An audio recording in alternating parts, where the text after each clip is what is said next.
We are playing Stoke City in our next game in the Premier League, and at the time we're filming this, Louis van Gaal is still the manager of Manchester United. That's the case as it is. How soon do we expect that to change? Do you think that's the right decision? The rumours are endless. Mourinho's available, and he's sort of a big shadow lurching over Louis as he walks around Old Trafford and nobody scores any goals.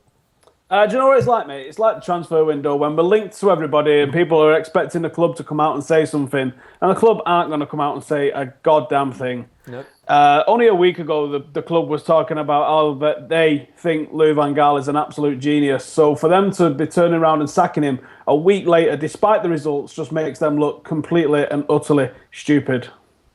I think that's fair. So no, I don't think he'll be sacked. And I don't know where this idea has come from that he's got 2 games to save his career. Like someone walked in, told him, "Hey, guess what? You got 2 games. If you don't win them, pack your shit. You're out the door." It didn't go down like that, did it? Because there's no way the club would do that. Van Gaal would be like, "All right, how about I go now then? If you want me to go." Yeah. It's just newspapers that have made it up because they needed to write something and they thought that'd be a good idea of something to write.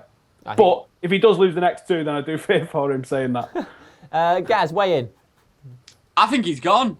I think he's going. I'll be you know what? I'll even be surprised if he's in for the Stoke game.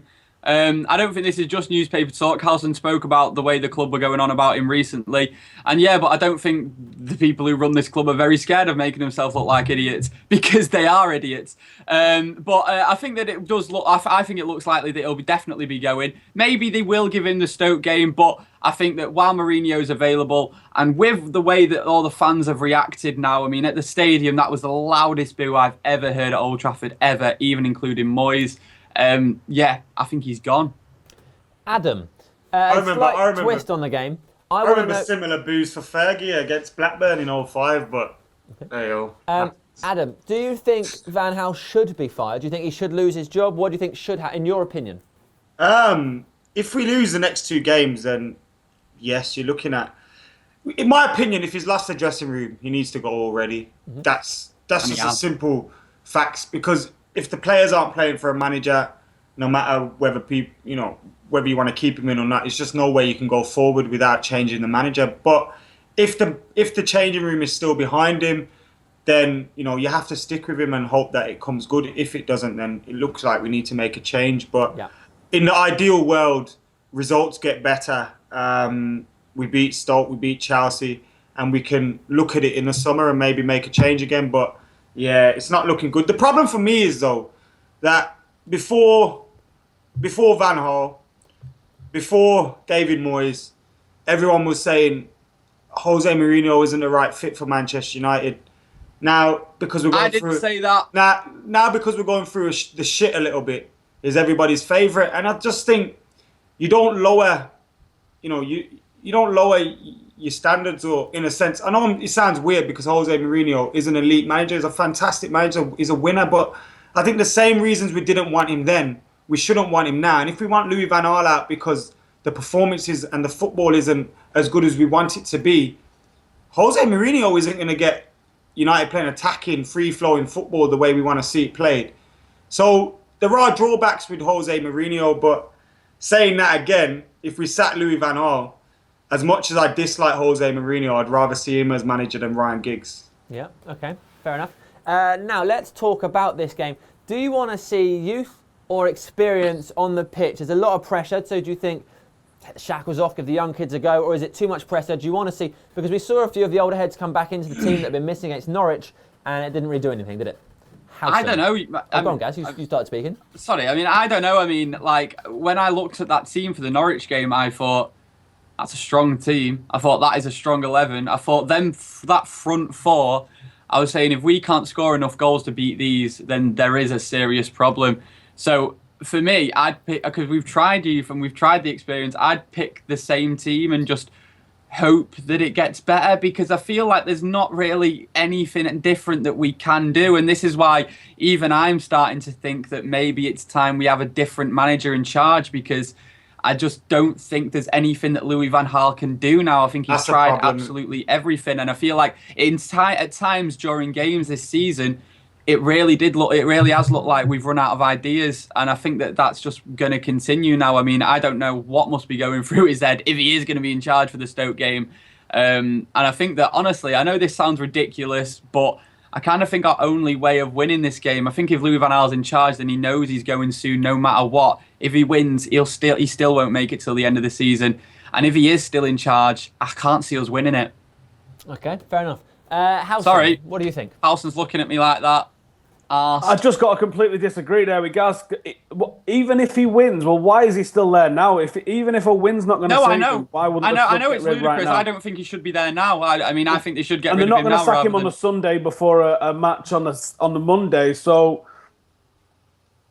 I worry for him if we got 2 defeats and it was 2 bad defeats and we just didn't turn up.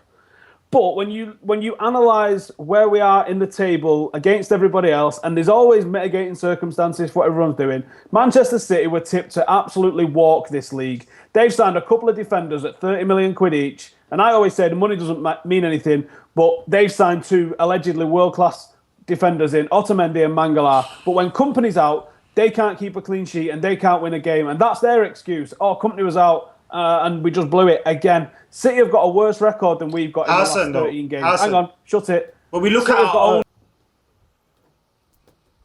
Hang on. Sorry, at United against Norwich. We should have beat Norwich. Forget what City are doing, though. You know what I mean? We should have beat Norwich, but you have to analyse it in the cold light of day. Those 6 games are. But over the course of a season is where a manager is judged. And in the last 13 games, we've got a better record than City. This pressure on Louis van Gaal is just that. It's pressure. And the fans have taken to it because I don't think we like the style of football. But you got to look at it. We are only 3 points off Manchester City. We're only a few points, 4 points, I think, off Arsenal, right? We are not 15th, 16th in the table where Chelsea was when they sacked Mourinho, the man that everybody wants. So you've got to think about it. If Louis van Gaal was sacked, he's going to do United for loads of cash because it's unfair dismissal. He's got to be judged on getting in the Champions League at the end of the season. That'll be the only metrics he's given. I kind of agree with you, Housen. I kind of agree with you, but we cannot look at City's season when at home against West Ham, at home against PSV, at home against Norwich City, we can't score enough goals to win the game. Now, you have to look at if the players were fully behind the manager and, you could feel a sense of togetherness still.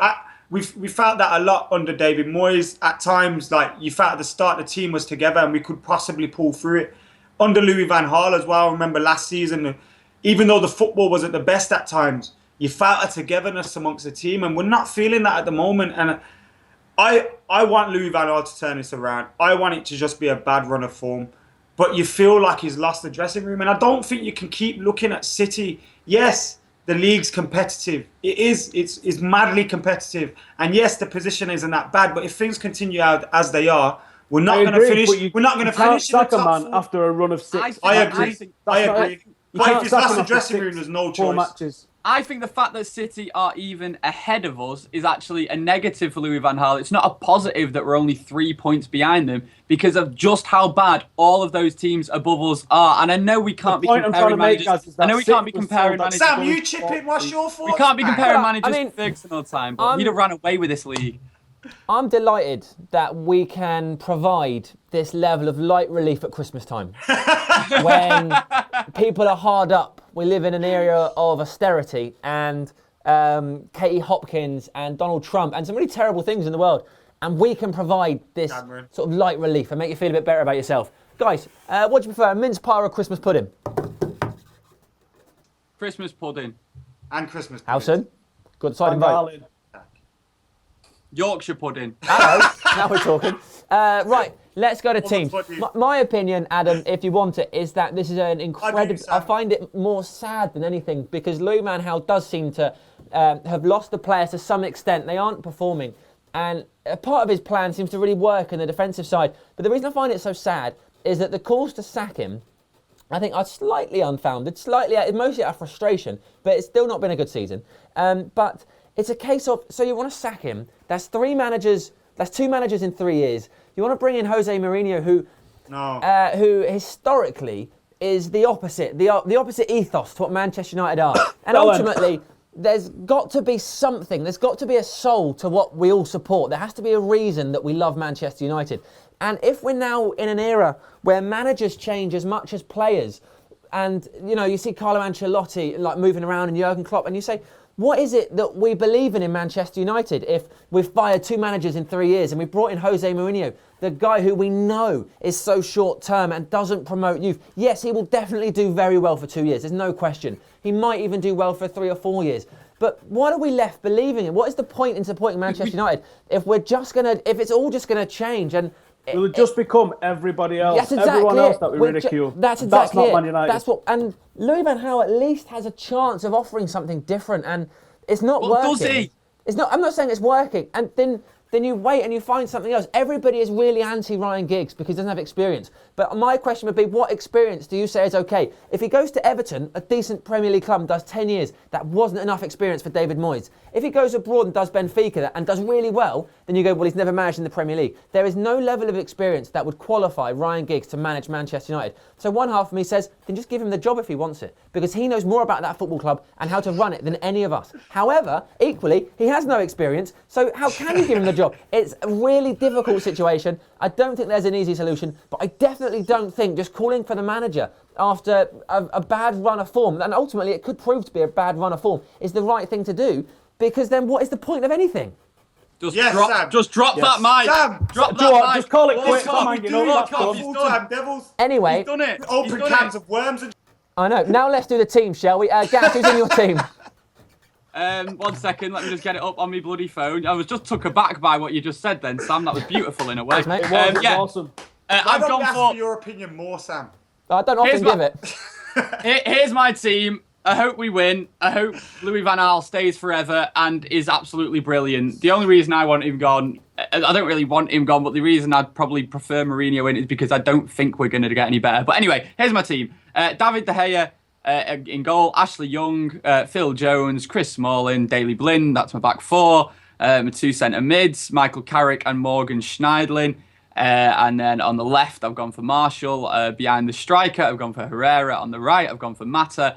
And up top, I've gone for Memphis because I will keep banging that Memphis up top drum all day long because that's where I want to see him. And I think that I think that it will actually improve Marshall on that left-hand side as well with Memphis up top. I think they'll complement each other well, swapping positions and stuff. Nice. You want to bang Memphis in his what? What did I say? In his drum. Go on, Howson, give us your team. I don't even know who's available for this weekend. It's probably going to be exactly the same as it was against Norwich, which, like Gaz said earlier, I saw the team sheet and I was like, pretty happy with that. I'm not quite sure on Fellaini as one of the midfield too, but more or less happy with that, with what we've got available. I don't think we're going to go with kids, and I don't think we went with kids because we was like, oh, let's just try these lads out. We went with kids because we had nothing else left, in all honesty. I would like to see Varela back in the team, so I'm going to go for Varela. I'm going to go Smalling and Blind together at centre-half, and I'm going to stick Ashley Young as left-back, Carrick and Schneidlin as my midfield too, and I would like to see Lingard brought back in. I think he can offer that something different. So Lingard, Herrera in the middle, Memphis on the left, and Martial up front. I understand that's not even close to what played against Norwich, so just ignore me. All right, Adam, what do you think of those two teams? Guys, no Herrera in yours or what? Yeah, put Herrera behind. I've dropped Rooney, mate. Oh, nice. Yeah, Herrera, I think, should start for me. I think when he come on against Norwich, sounds weird because why do we need subs to change the game against Norwich? But when he come on against Norwich, I felt that we had a better burst from the centre of midfield, someone that was willing to bring the game forward for us. So I'd like to see Herrera start. Again, the same thing about what Gaz wanted to do to Memphis. Not bang his drum, the other one. He wants to put him up top. I wouldn't mind trying that as well, because obviously that gives us an option. I think in the pre-season tour he played just off Wayne Rooney when Wayne Rooney played up front, and at times he showed glimpses. I know it was only in pre-season, but if we can get him through the middle with Martial, I think them two can get an understanding going together and hopefully build something. But I don't think Wayne Rooney should continue in the team, to be honest. Okay, right, we've been talking for a very long time, so let's do this really quickly now. Stoke, any concerns, anyone? They've done well against big teams, haven't they? They played really well against City. They turned into Barcelona against City. Yeah. Did they beat? I know everyone beat Chelsea this season, but whether you like it or not, Chelsea have some good players. They did well to beat them 2-0. So yeah, I'd worry in that sense that they will definitely have some confidence going into a game like us, Yeah. especially in the situation we're in. All right. I think they're a good team. They've got some very good players, Bojan and Arnautovic scoring a lot of their goals at the moment. But I think Afellay has been impressive for them. I think they bought players that didn't quite do it at the top level clubs in Europe, but they're players that when you give them time and you let them play football, they can absolutely tear you apart. And I think they've got a few of those players in their team that will cause us problems. I'm not looking forward to this game at all. Even when Manchester United are playing well, you don't look forward to an away game at Stoke. And in the form we're in at the moment, you know, I wouldn't be surprised to see us come out and win 3-0 like we did at Goodison Park, but it's not looking good, man. Okay. Right, Howson, score prediction. Oh. 1-0 United. Hey, Gaz. 1-1. Oh, less exciting. Adam. I'm doing this in the hope that I'm wrong. Okay. Well, I'm always wrong. So, 1-1. You're all mad. I've overdone that. It's going to be 3-0. Man United are going to go absolutely crazy. We're not going to get beat 3-0. Because it's Christmas. It's Christmas. So be Christmas, positive goddammit. and have a brilliant Who's the time. manager going to be? Who the hell cares? It'll be Christmas and we'll eat nice food and we'll hug our family and have a brilliant time. Thank you very much, guys. We will see you all later. Bye-bye.